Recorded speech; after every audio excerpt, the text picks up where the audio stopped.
पहले जिला प्रशासन से लिया परमिशन, उसके बाद निकाला जन एकता यात्रा। फिर भी आखिर क्यों जिला प्रशासन द्वारा जनपद जौनपुर के लोकप्रिय नेता धनंजय सिंह पर किया गया एफआईआर। जी नमस्कार, मैं पत्रकार अतुल कुमार तिवारी और आप देख रहे हैं बेनकाब भ्रष्टाचार न्यूज।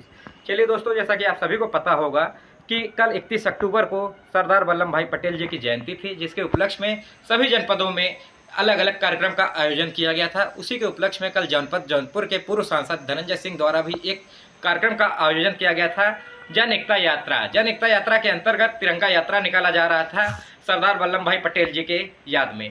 तो इसका परमिशन, जो जन एकता यात्रा का परमिशन था, वो जिला प्रशासन से पूर्व में ही धनंजय सिंह के द्वारा लिया गया था। इसके बावजूद एक कार्यक्रम के समापन के बाद शाम को 4-5 बजे खबर आती है कि जनपद जौनपुर के पूर्व सांसद धनंजय सिंह पर एफआईआर कर दिया गया है।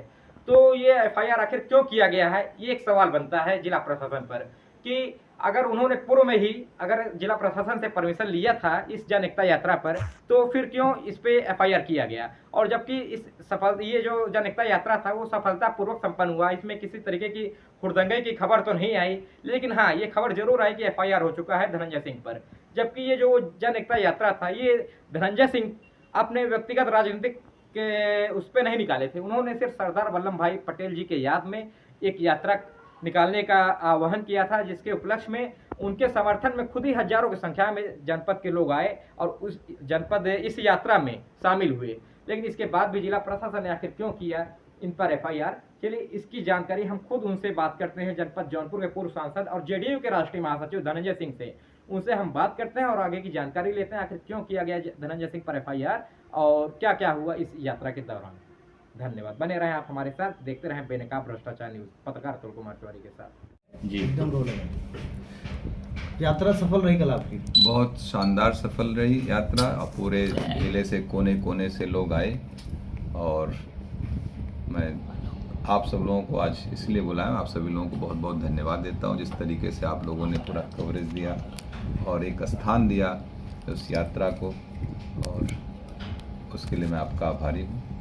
और हमेशा उम्मीद करूंगा जब भी कोई इस तरीके का नेशनल प्रॉस्पेक्ट में कुछ कार्यक्रम हो तो आप लोगों का सहयोग मिलता रहे, इससे जनमानस को भी अच्छा लगता है। प्रशासन ने भी धन्यवाद ज्ञापित किया है आपको रात शाम तक एफआईआर दर्ज करके? नहीं, मैं तो प्रशासन को धन्यवाद देता हूं। देखिए, प्रशासन ने बहुत अच्छा इंतज़ाम कर रखा था।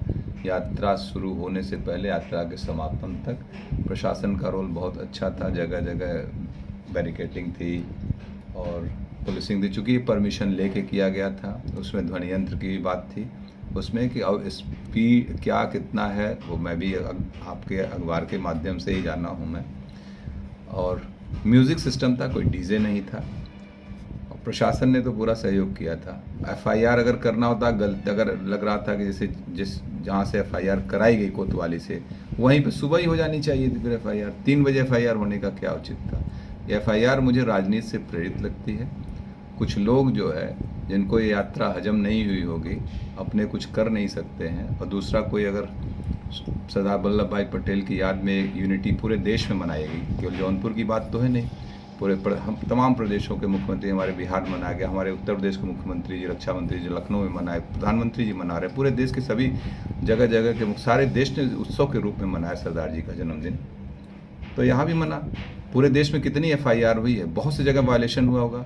मान लीजिए यूनिटी रन बुलाया गया लखनऊ में मुख्यमंत्री जी द्वारा, तो मुझे लगता है कि हजारों लोग वहाँ थे। तो आज जब ऐसे अवसरों पर आप बुलाते हैं किसी का, लोग आह्वान करते आने के लिए, तो उसकी लिमिट नहीं होती कितने लोग आ जाएंगे। आप असेसमेंट नहीं कर सकते हैं कभी भी। इसके पीछे कोई राजनीतिक कार्यक्रम तो था नहीं मेरा कि हम गाड़ी लगा के लोगों को बुला रहे हैं।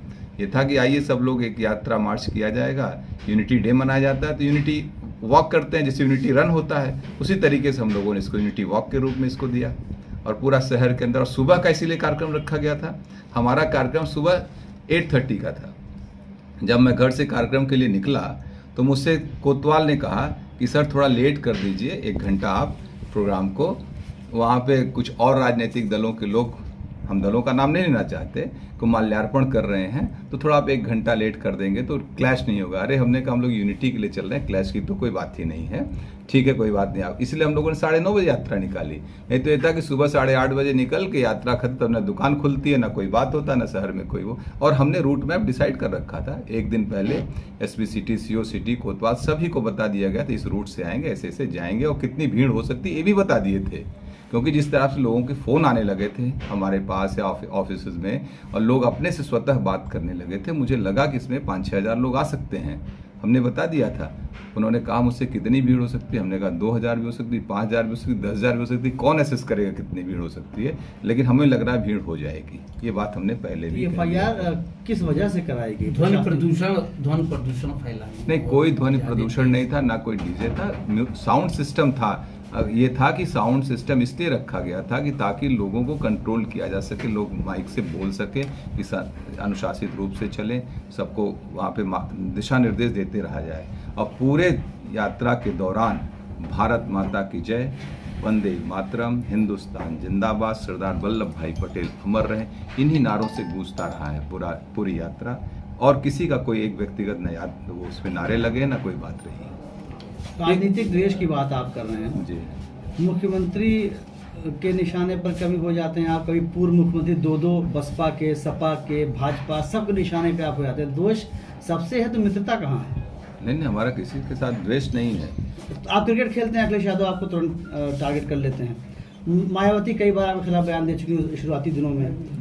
नहीं, क्रिकेट खेलते तो हमारा नाम लेके कोई नहीं कहता। क्रिकेट खेलते कोई अगर किसी का वो है उसको लेके इतना गंभीर नहीं होना चाहिए। कभी कभी कोई किस तरह से देखते हैं इन चीजों को? सपा, बसपा, नहीं या लोकल, ये बहुत किसी कह तो रहा हूँ, ऐसा कोई भी नहीं करेगा।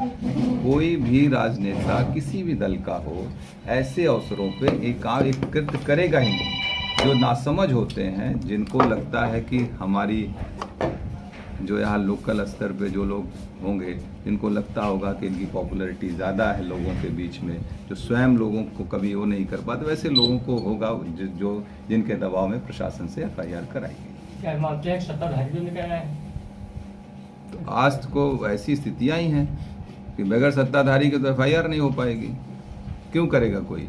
जो प्रशासन हमको इंतजाम दे रहा हो वही प्रशासन FIR 3 बजे क्यों कर देगा? FIR करना तो सुबह कर देता, अनुमति ही नहीं देता मेरे यात्रा की।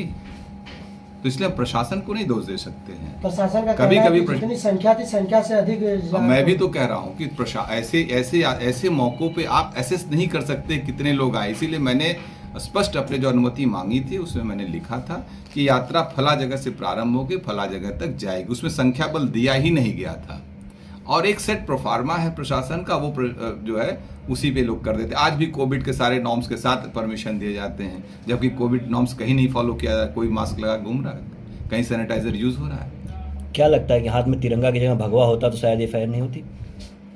कल तिरंगे का दिन था, शानदार तिरंगा यात्रा हुई। और सुनिए, ध्वनि प्रदूषण की जहाँ तक बात है, अभी देश में मेरा माटी मेरा देश एक सरकारी प्रोग्राम था।